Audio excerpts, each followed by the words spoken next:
Hi, my name is Garrett. I'm a project consultant with August Roofing and Solar, and today we're going to be looking at a composition asphalt shingle roof inspection I did in Simi Valley. So whenever I'm doing an inspection, I'm looking out for any sort of wood rot that I could see, whether it's on the eaves of the roof or any fascia, the boards that essentially run behind the gutters. And so I want to see if there's any existing leaks that are happening essentially on the exterior of the home. We do like to look in the attic as well to see if there's any other damages, but generally I get shown where the leaks are before my inspection, and I'll go up on the roof and kind of verify exactly what's causing that damage. It's looking a little bit weathered down here. And they have these exposed beams, which you can see a little bit of rot on them for sure. This home has exposed beams that are essentially just exposed wood, but there's no roofing on top of it. You see it a lot on certain style homes, but really the best thing you could do to protect those is going to be just to keep it painted so it won't allow water to get soaked up by the wood. If we're looking at the roof, the way we see it is no exposed wood. Try to have everything flashed, so whether it's the top of the chimney, having a chimney cap on that, or base flashings around the pipes. Essentially just metal flashing that's going to prevent any sort of water entry. From ground level, I see a little bit of shine with the fiberglass coming through on the shingles. Here I was talking about fiberglass on the shingles. Asphalt shingles are made of three components. It's a fiberglass mat, which is essentially what holds everything together. That gets coated in asphalt.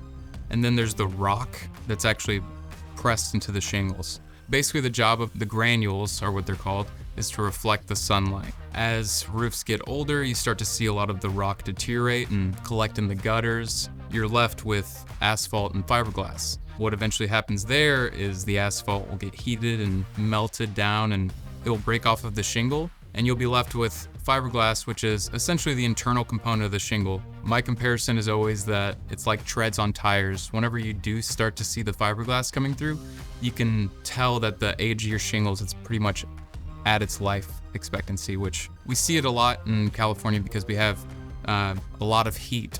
It breaks down the shingles really quickly, especially if your attic isn't properly ventilated. If your attic's not properly ventilated, the shingles are essentially getting cooked from the inside and out because the attic space gets so hot as well. Let's come up here. We got a metal little drip edge. This roof does have a metal drip edge. The drip edge is like an L-shaped profile metal that runs along the eaves and rakes, so all along the perimeter of the roof. It's there to kind of kick out the water so that it's not, one, wicking back and running underneath the shingles, and two, not running right down the fascia or your wood so that it doesn't get, any sort of wood rot on it. Look there, you got a shingle completely popping off there. Let's see what we got here. Exposed nail head. So this missing shingle's right by this tree shrub, and so it looks like it's been trimmed back at some point. And so it's important to make sure that if you have trees that are near the roof or any sort of shrubbery or bushes, trimming those back to make sure it's not affecting the roof at all. It can retain water is one thing. If it starts to rain, it can kind of be held up by the trees that are touching the roof, causing that to kind of saturate and soak through. Or a limb could fall on your roof, causing damage. Sometimes they grow into the roof, and like vines, you see it on some homes growing on the exterior of the home, and that can kind of allow some water retention. Right here, this missing shingle, it can be contributed to two different things. One, if it's losing adhesion, it could be wind damage. A gust of wind can blow through, causing the shingle to get loose. With all the excess heat, it's basically making the shingle more malleable, and so it is easy to kind of peel off from the existing. Like right here, it almost looks like part of the shingle is peeling out. That's kind of what we're seeing right here. Seems like the nail head's sticking right out of the roof here. It's right next to this tree. So talking about exposed nail heads, when shingles are installed, they have a nailing zone and it overlaps with the shingle that's going above it. Realistically, your roof is completely covered and we're not having any sort of exposed nail heads. In any area that there is exposed nail heads, you do want to put some sealant on top of it to make sure that it's all waterproof and not gonna cause a leak. Because what happens is, as nails, they start to rust out, it'll break down that metal and cause an area where water can wick through. So anytime I see exposed nail heads on a roof, it at least needs some sort of sealant. Okay, let's keep going. There's another missing shingle there. Another thing that contributes to shingles getting blown off is improper install. And so with shingles, there's a small area called the nailing zone. It's like a chalk line typically on standard traditional shingles. That's where you want to make sure you're nailing. And sometimes whenever it's being installed, it can be installed too high or too low. It's only going through one layer of the shingle as opposed to two where it kind of overlaps. If a nail is installed too high or too low, or it drives through the shingle too fast, it can blow through it and basically leave it to where the shingle's not being held down. It's able to be picked up pretty easily. The only thing holding it down is the adhesive, which breaks down over time. It looks pretty worn, but not a crazy amount of fiberglass showing. You can see it all along the edge here. That sheen that you kind of see on the bottom edge of the shingles going along the peak of the roof, that's the fiberglass coming through, and it looks like white little hairs essentially. So with the shingles, it's basically a fiberglass internal component, and you got the asphalt on it and then all the rock. I mean, generally, it's definitely shedded over some time, but not too bad.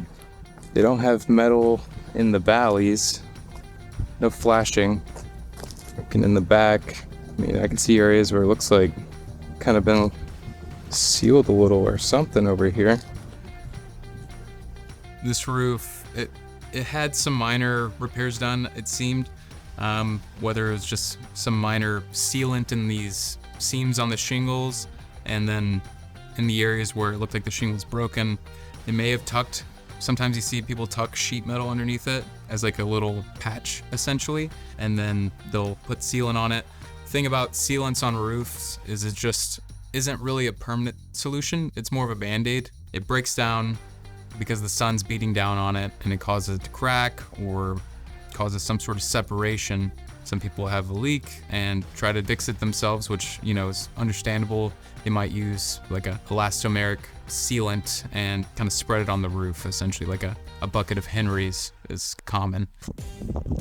Let's see, now I have to pop this one up. There it is, and it's rusty. Hopefully it's seen some water.